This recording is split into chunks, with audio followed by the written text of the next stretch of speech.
Yeah. Yeah. Last night's game was, just out of this world. Out of this world perfect for us, man. Um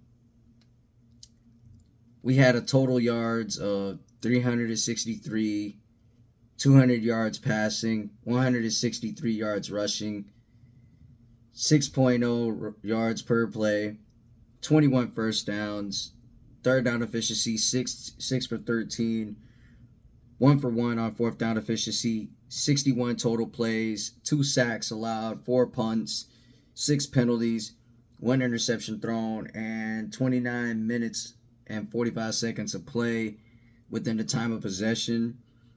Um, it sucks that we, got sacked only twice and the offensive line or literally allowed that, but nevertheless, we went out there and got a dub and we got the job done. Um, Jared Goff, he went just the way he does. He just went the way he does. In his way, he does things his way with 18 completions, 28 attempted, 217 yards, 1 touchdown, 1 interception. That 1 interception, I know he wished he wanted back. Threw it in a tight window and just got it picked off. I mean, to me, when you're watching the replay, you're thinking it's incomplete pass, but it wasn't. And we just want that back. I know they want that back. Amon-Ra St. Brown wanted that back. Jared Goff wanted that back, but as soon as they went to the sideline, I know they wanted to talk it over and chat it up about, you know, how that pass could have been connected better, and what they needed to do to make that pass look better and get better.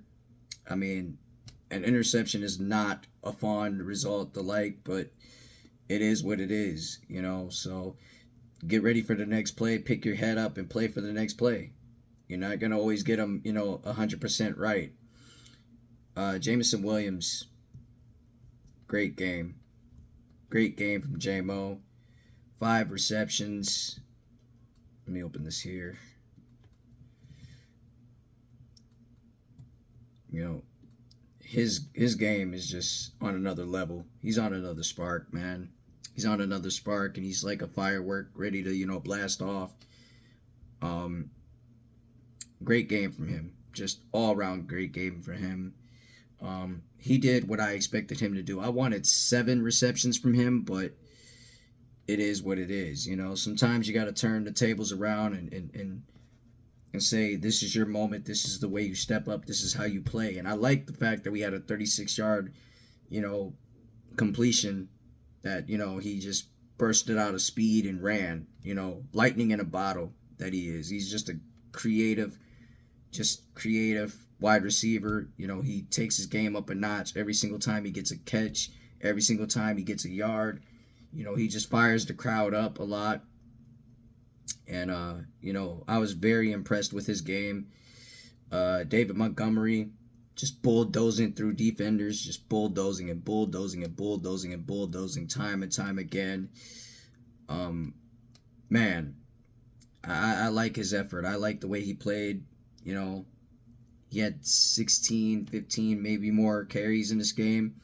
Jameer had 13, you know, but, overall as a team, we did great. Defense, it's held it down. It's held it down at times, but then again, there was rust offensively. We need to get acclimated to get better and find better rhythm and knock the rust off of ourselves because we just don't like having rust games, and having a rust game does not look good on you. It doesn't look good on the stat chart. It doesn't look good on the players, the coaches. It doesn't look good on any of us. Those rust games are some games that like to clean up and you know look to adjust better on. And offense, I think offense just needs to play a better offense. I think they need to play a better offense and get better rhythm and find their rhythm the way they want to find their rhythm. um you know I mean, other than that, we won. You know, we were just fixing to do great things in this game. We wanted to end the game, you know, in the fourth quarter, you know, on the last drive of the fourth quarter before OT with, you know, great efficiency passing, you know, getting Gibbs the ball, but Gibbs didn't even get the ball. Um, it is what it is on that one, but, you know, I think in overtime we finished pretty well. You know, we finished pretty well. We got down the field and just scored, you know, run it in. There was no need to, you know, outdo yourself. Just run it in, be patient, and play your game. Play your game. Treat overtime like it's, you know, fourth quarter or first quarter, second quarter, third quarter, fourth quarter. Treat it like that. But in overtime, you get 10 minutes to get down the field and score. And if you don't get down the field and score within those 10 minutes, the other team will have the possession. And they'll, you know, take it down the field and make you take a loss. But other than that, we're just confident. We're a confident team. We're just very stagnant. We're very poised. We're, you know, doing things that Coach Campbell really preaches, grit. You know, he preaches that all the time, and it's in our DNA, it's in our blood, it's in our veins. You know, what more can I say? And no one's not going to be satisfied with, you know, one game. No one's not going to be satisfied with that. One game is just one game. You're not in the playoffs because of week one. You're not in the Super Bowl because of week one. You're not in the NFC Championship game because of week one. It's just the first win of the regular season. You know, it's the first win of the regular season, and it's a where do you go from here type thing. You know, and a win is a win. You know, you can't wipe it off. You can't wipe it off because, oh, the Rams guys had injuries and Puka Nacua was out, or uh, their secondary did not come to play, or their defense didn't come to play, or the Rams offense didn't come to play. There was times where Matthew Stafford was just gunslinging it everywhere around the field and just beating us on every single other possession, and uh, just having his way out there sometimes. There was some times where he had his way out there, but then again, we collectively got it together and made the stops that we want to make for us to finish the game, for us to succeed and win the game. Um, I mean, collectively, if you look at their stats, if you look at the Ram stats, these guys just like totally had 83 rushing yards, 304 passing yards, 387 total yards. You know, they had 26 first downs, which is way more than us on that one. They went 5 for 12 on third down efficiency, 1 for 2 on fourth down efficiency. They had 74 plays, which was totaled. You know, they allowed 2 sacks. They had 3 punts. They had the same amount of penalties as us with 6. No fumbles lost. 1 interception thrown, which was by Kirby Joseph in the end zone. Kirby Joseph got the pick. He eyed the ball down and got it. You know, it takes eye coordination to get the ball. It takes eye coordination to deflect and get PBUs. It takes eye coordination to understand where you're at the right time in the right place.